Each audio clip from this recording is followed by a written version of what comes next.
யோசேப்பினிடத்தில் தயவு வைத்து அவனை தனக்கு ஊழியக்காரனும் தன் வீட்டுக்கு விசாரணை காரணமாக்கி தனக்கு உண்டான யாவற்றையும் அவன் கையில் ஒப்புவித்தான். அவனை தன் வீட்டுக்கும் தனக்கு உண்டான எல்லாவற்றிற்கும் விசாரணைக்காரனாக்கினது முதற்கொண்டு கர்த்தர் யோசேப்பின் நிமித்தம் அந்த எகிப்தியன் வீட்டை ஆசீர்வதித்தார். வீட்டிலும் வெளியிலும் அவனுக்கு உண்டானவைகள் எல்லாவற்றிலும் கர்த்தருடைய ஆசீர்வாதம் இருந்தது. யோசேப்புக்கு போத்திபாரின் கண்களில் தயவு கிடைத்தது. தயவு கிடைத்தபடியினால அவனோட வாழ்க்கை அப்படியே மாறுது. அன்னைக்கு அவன் இதுவரைக்கும் அடிமையாக இருந்தவன் இப்போ ஊழியக்காரனாக மாறிட்டான்.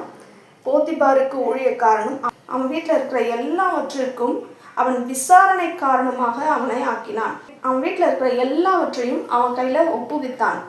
கர்த்தர் ஒருத்தவங்க கண்ணில் நமக்கு தயவு உண்டாக்கினார் என்று சொன்னால் நம்மளுடைய வாழ்க்கை மாற்றப்படுகிறது. போத்திபாருடைய கண்களில் யோசேப்புக்கு தயவு கிடைத்ததுனால அவனுடைய அடிமைத்தனத்திலிருந்து அவன் ஊழியக்காரனாக ப்ரொமோஷன் வாங்குறான். அவன் வீட்டுக்கு விசாரணைக்காரனாகிறான்.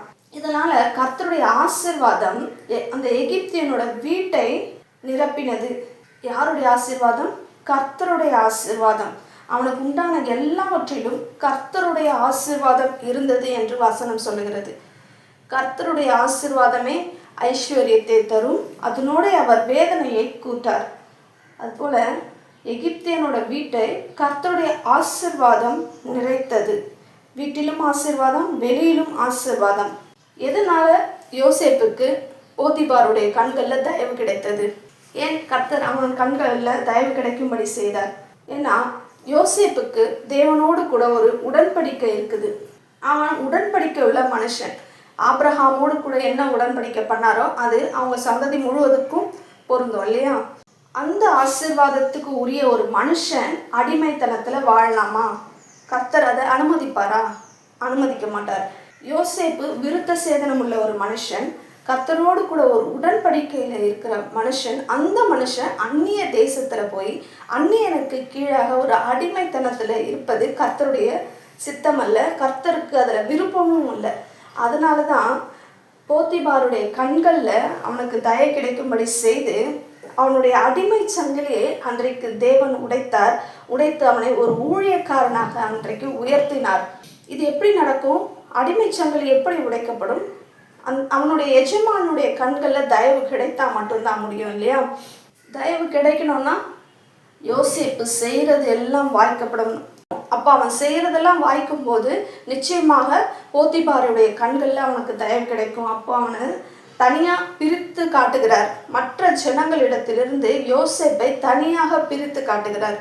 அப்போ பிரித்து காட்டும்போது தான் அவன் கவனிக்கிறான். போத்திபார், இவன் யார் இந்த மனுஷன்? இவன் செய்கிறதெல்லாம் வாய்க்குதே அப்படின்னு சொல்லி அவனை பார்த்து அவனுக்கு தயவு வைத்து அந்த அடிமைத்தனத்திலிருந்து அவனை விடுதலையாக்கி அவனுக்கு பதவி உயர்வு கொடுக்குறான். யோசேப்பை தேவன் அந்த இடத்துல உயர்த்துகிறார்.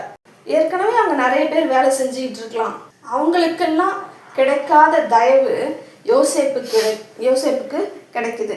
அவங்களுக்கெல்லாம் மேலாக தேவன் யோசேப்பை உயர்த்துகிறார். இது ஒரே நாளில் கிடைச்ச வெற்றி கிடையாது. பல நாளாக அவன் செய்த வேலையை அவன் கவனித்திருக்கிறான். அதை கவனித்து அதுக்கப்புறம் தான் இதெல்லாம் நடந்திருக்கும்.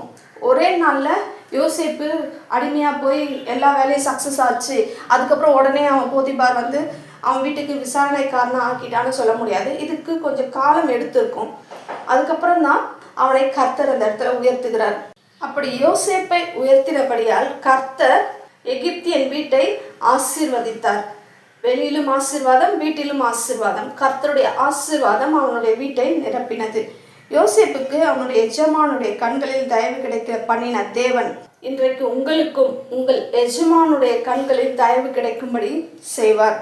உங்களை உங்கள் வேலையில் உயர்த்துவார். உங்களுக்கு பதவி உயர்வு கொடுக்க கர்த்தர் வல்லவராக இருக்கிறார்.